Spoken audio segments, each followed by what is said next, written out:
One of our highlights in our trip to Japan was a day trip to the beautiful city of Yokohama to walk the waterfront and to indulge in some famous food museums, including the Kirin Brewery tour, the Cupnoodle Museum, and the Ramen Museum.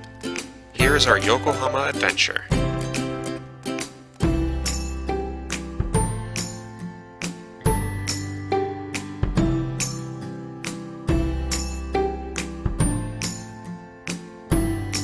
Arriving from Tokyo, our first stop was just north of the city center, the Kirin Brewery, to take part in the brewery tour.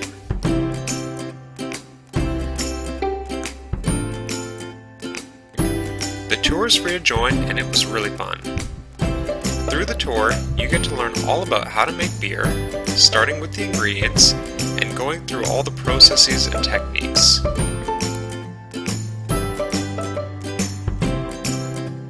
There are also a few interactive stations, which help keep the tour engaging, and you even get to see the packaging facility from the lookout, which is pretty cool. Unfortunately, the tour did not allow guests to take videos, so these pictures will have to do.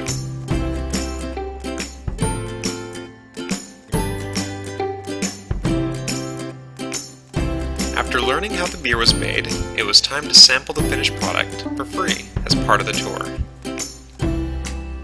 At the sampling, you can have the standard Kirin lager, a stout, and their strong beer, which is like the standard lager, but with a lot more flavor that comes out. Strong beer was definitely our favorite one of the three. After enjoying our time at the Kirin Brewery, it was time to make our way to the city center for our next stop, the Cupnoodle Museum. To get to the Cupnoodle Museum, you get to walk through the very beautiful and scenic waterfront. Lined with Sakura trees and beautiful views, it was such a pleasant walk.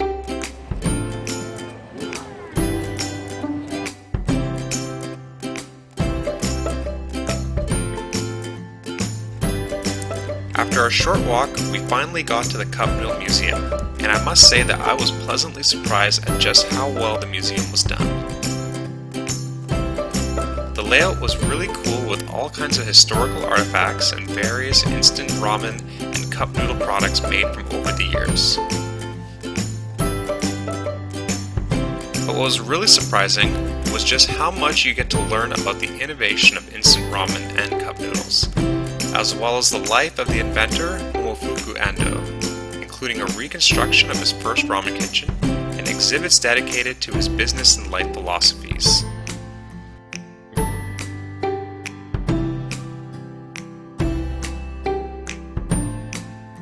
One standout exhibition is the giant cup noodle exhibit, which illustrates the importance of looking at problems from all angles to find a solution. If you look closely, you'll see that the noodles spell out various phrases. Pretty cool.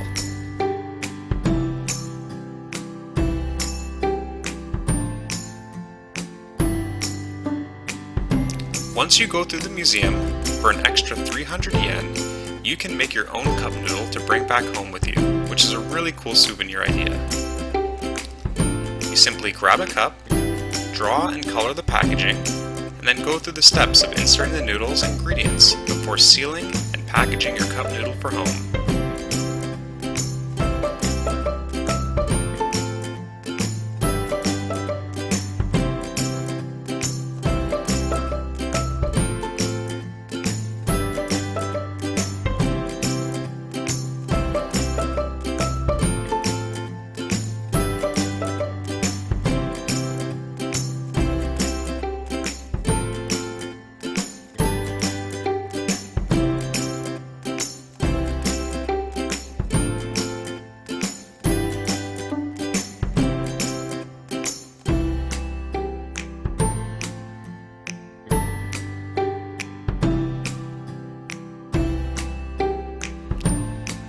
After finishing up at the Cupnoodle Museum, we were pretty hungry, so it was time to make our way north to Shin Yokohama Station for stop number 3, the Ramen Museum. Now, the Ramen Museum is not a traditional museum. It's more like a food amusement park experience. The space is reconstructed as a street block from the year 1958, when instant ramen was first invented. And as soon as you enter, you feel like you're transported back in time into a different world with old-fashioned architecture and paraphernalia.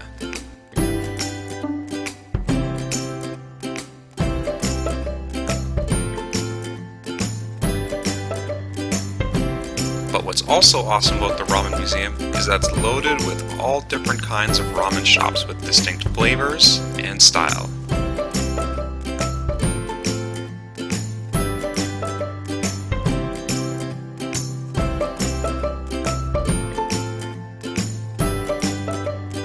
One of the great options they have is if you want to try ramen from multiple vendors, at each stop you can choose a half portion option so that you can save a little bit of cost and also some space in your stomach to try things from different places.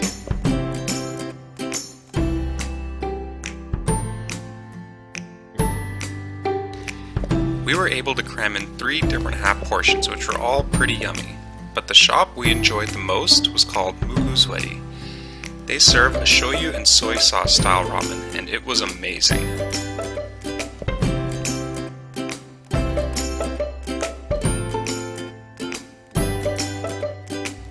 So this was our day in Yokohama, and we enjoyed it and had a lot of fun. If you've been to Yokohama and tried something different, please share about it in the comments below. And if you haven't visited Yokohama yet, we recommend you give it a try on your trip to Japan.